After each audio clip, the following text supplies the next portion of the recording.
Today we're going to take a look at creating soundscapes. I'm going to give you guys just a couple of pointers here and tips, and we're going to take a look at this track that I actually made this in the Discord server with some Fire Squad members. As of recording this was last night, and it's a liquid drum and bass track. So just go ahead and let's get a listen to it here. But just focus on the soundscape and think about where the song is taking you sonically.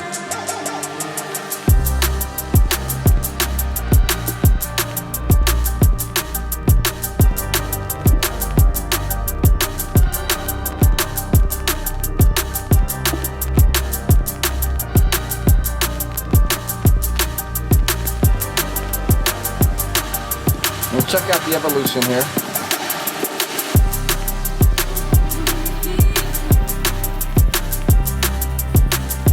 You just gotta listen to it.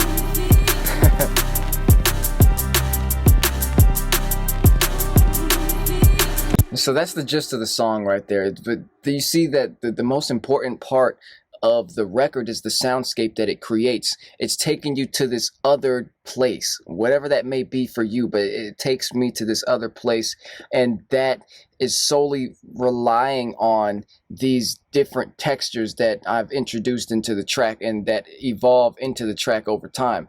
And you know, we started with this simple loop here. This is the simple loop. Starts like this. This is what it sounds like. Let me take all the effects off. Just straight up dry. Keep the EQ, no EQ. Here we go.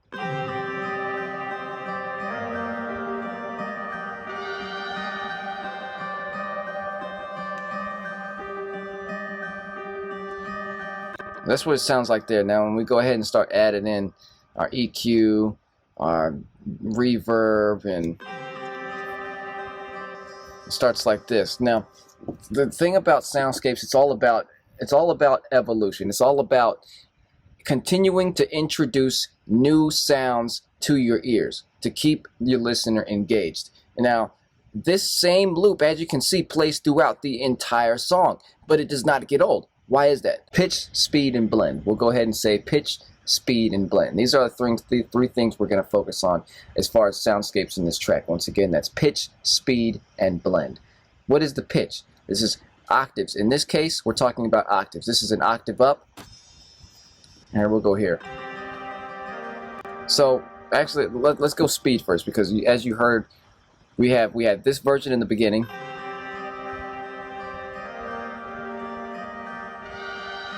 and then here, as you saw, it was sped up. It gives it a completely different feel. You see that? And that's how we can continue to use the same kind of idea that we started it with and kind of evolve it over time to keep your ears engaged. So that's the speed part. Now, what is the pitch part? That's playing this octaves up, in this case, or octave down. So octave down, you see, it's kind of a more subtle, it's laid out now, we're relaxed. Now this is a more energetic, this is kind of introductory, you know? And we kind of use that here when the beat come in. It's got that energy to it, you see? Now, when we're creating a texture, if we just had this element, you see, it's not enough. If we just have this high piano and the drums, it's a good foundation, but it's not what we're looking for. So we come in here, and now we add in this other layer. Our second layer is adding the texture that I'm talking about to this. Pay attention here. You see, we're playing this at an octave lower. We've got halftime on it, and halftime is basically listen without it first. It's just that octave lower, and that's it. Now this adds a little bit of texture and soundscape-ish to it, if that makes any sense. You see, it's blending in an even lower octave at a set syncopation here, which is at 1 bar with a 42% dry wet. And this is just, you could do this without halftime, but you'd need maybe you know, two more additional layers in the form of channels here that we would play around with our octaves and kind of stretch this out to do what this is being able to automate through the VST. But this is our other texture. So now when we bring these two of the same exact sounds together, playing at different pitches and speeds, we get this. You see that? Now it's coming together a little more. It's kind of thicker. You see that? It's thicker. And now to lay down our musical foundation here, there's music going on here, but it really becomes, you know, it really becomes something else when you add in the bass line. And when we add in the bass line, it starts to, you get that evolution over time that I was talking about.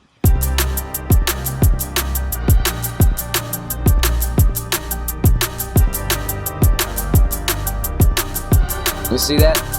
That's adding so much additional information to those piano notes. It's giving it breath, you know? It's giving it breath with a D, DTH. It's giving it good breath. So that's how we created that sort of soundscape right there. And evolving it, like here, we're going through the different sections because I'm showing you how I'm evolving this same sound over time, and the same respace over time, and then adding in other sections, which we'll get into. Now, you see here, this is the same sound, but I chopped it. It sounds kind of choppy. You can tell it's just chopped.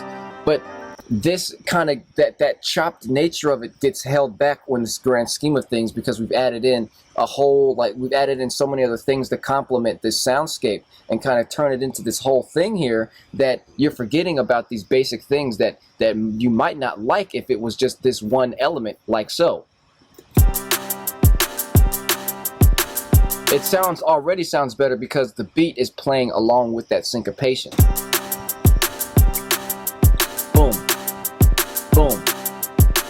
On that downbeat piano, see, it kind of complements each other off the drum beat. But what did we add to this? Now we kept it straight forward here with the serum patch here of the respace.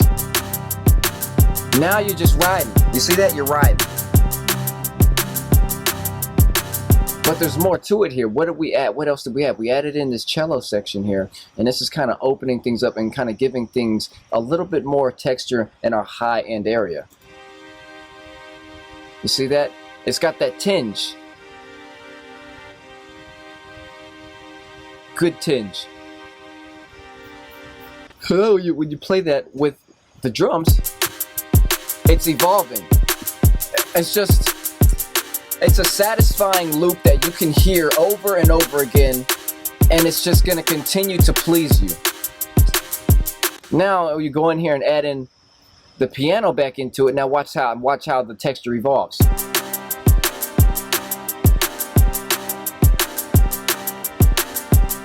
Now we're going to add in the respace.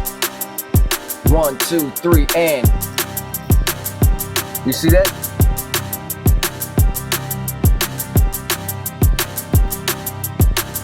Now we're continuing to add to this part. Listen.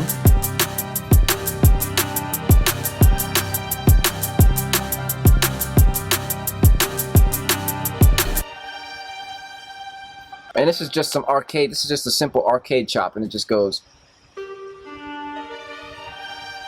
Now listen to that play with the drums here. And you see how that string, it comes in early. You can definitely hear that as a mistake right here. Listen again. You see that string, it comes in early, but it plays like that because when you open up the grand scheme of things with all playing the entire track full on, all the elements in there, this sounds like it's on beat. Watch. Ready? You see that? That sounds like it's perfectly on beat. And so that's just reverse swing, is what I call reverse swing, getting things to line up. And I'm not going off of this grid where usually I would put that on the 2.3 or a little bit nudged after the 2.3. I'm playing it by ear on how it makes me feel, how it sounds, and it sounded like it needed reverse swing. So I nudged it reverse style. And now playing this element with these strings, this is complementary to the strings. Now you see, once again, we're going back to our pitch, speed. You know what? going back to our pitch and speed here, you see how we have this lower octave here and now this higher octave. Once again, that goes back to introducing new elements over time to your ears to keep you engaged. Now, playing complementary to these high strings is this element we just introduced with the arcade chops. Now listen.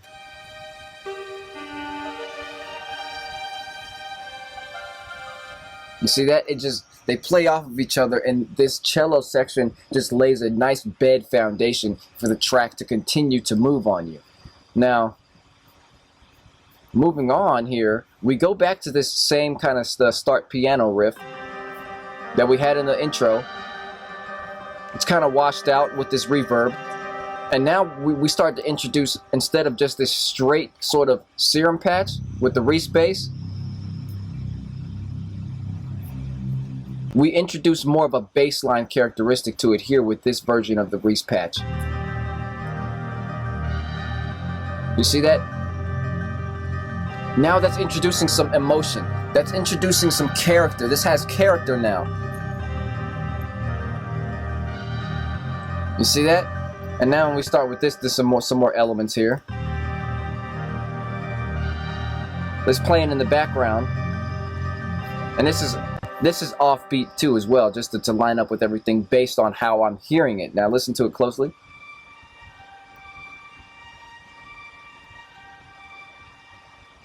It's so cool. Now playing with that too, because I heard this patch first, you see. I heard this and I said, okay, how can I add on to this, because that's not enough for me. I want to create something cooler with that. So I took this cello section again, a legato version of it, and we played this. Let it hold the note. And then we added in, which is like the staple part of this section here, is this piano. Just this high-pitched, washed-out, dreamy piano. Again, with texture, tone. So good. Now when we add these three elements together, starting off from our bass inspiration from this, and that's just looping back at dun, dun, dun, dun, dun, dun, dun, dun. Now watch how this section with the piano and the cello legato play off of each other to form this kind of cohesive whole.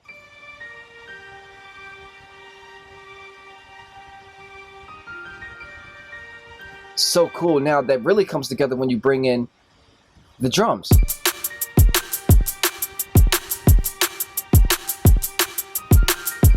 And you see how it sounds like it's offbeat and it's onbeat here and there. Now, once again, when you unload everything and play everything full swing, you don't notice that, and it just has this nice dreamy attitude to it. Especially when we add in the bass here. Listen. Because the bass keeps you on beat, because the bass is perfectly quantized. And now we need something else to play off of that, of course. This is where we brought in another arcade chop here of these vocals, and I kind of played them out, and then I froze them, and then I chopped it up to the way I wanted it to be, which is why it's flattened audio. And then on here, this needed some heavy EQ, because you see this? That's dirty frequency, so I had to duck that as best as I could. It's still kind of dirty, but it kind of gives the record some tinge. Now, without that two analogs, the two analogs adds a nice little delay and stereo pan to it.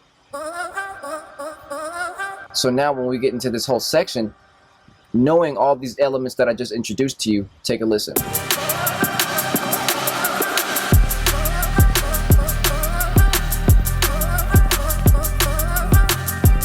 Listen to that, listen for that piano.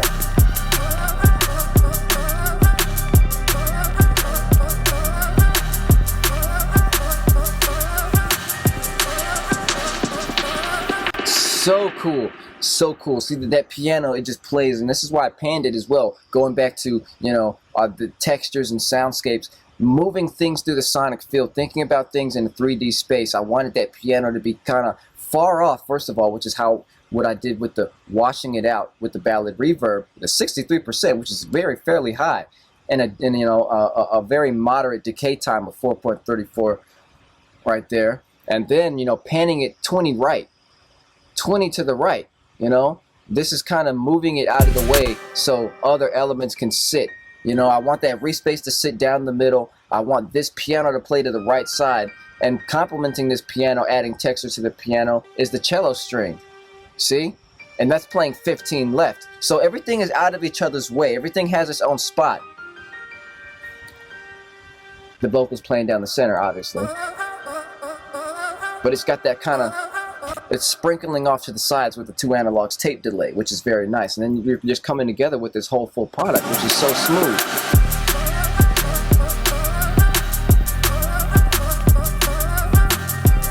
Now, getting into the last kind of part of this that I want to talk about is the effects. Effects are so important for your soundscapes. Look at all these different things going on here. And you know, the thing about this particular style, and speaking of drum and bass and things that you're not really intending, like things that don't have a drop, you know, per se.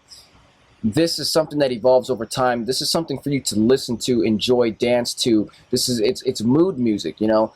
And so the key here is mastering the loop, figuring out the loop here. Not the loop of it's talking about samples. I'm talking about the loop of how you're going to structure the record, you know. And you can see that there is a very analytical pattern going on here. As you can see, playing here 2 bars space, playing here 2 bar space, playing here 2 bar space. You see, and then same thing with these cymbals.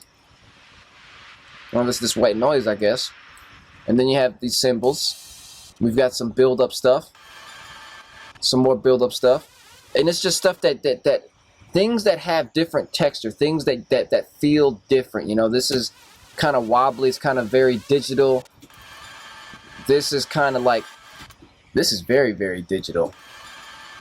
And now this is adding some nice analog feel, just old, just vinyl, just that sits right in the middle of everything.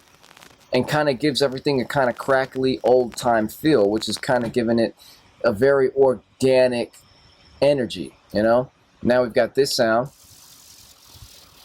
It's a nice little kind of analog-y feel, and this kind of helps just with the evolution and kind of pushing the track forward, you know? Your effects help push the record forward to not keep it stagnant. Just watch how these things come in from here to here. The effects play a huge part in this. So listen to this section transition. Listen to this section transition with the effects, then we're going to play it without the effects.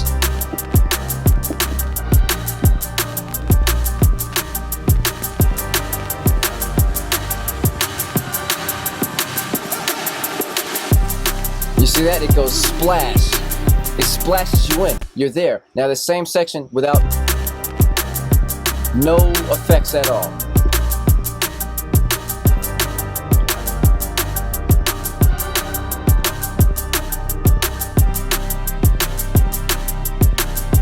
You see, it was like, what happened? It was almost like it changed into a different song. This is why effects are so important. They help move your track along. It pushes it forward. Listen again, with effects.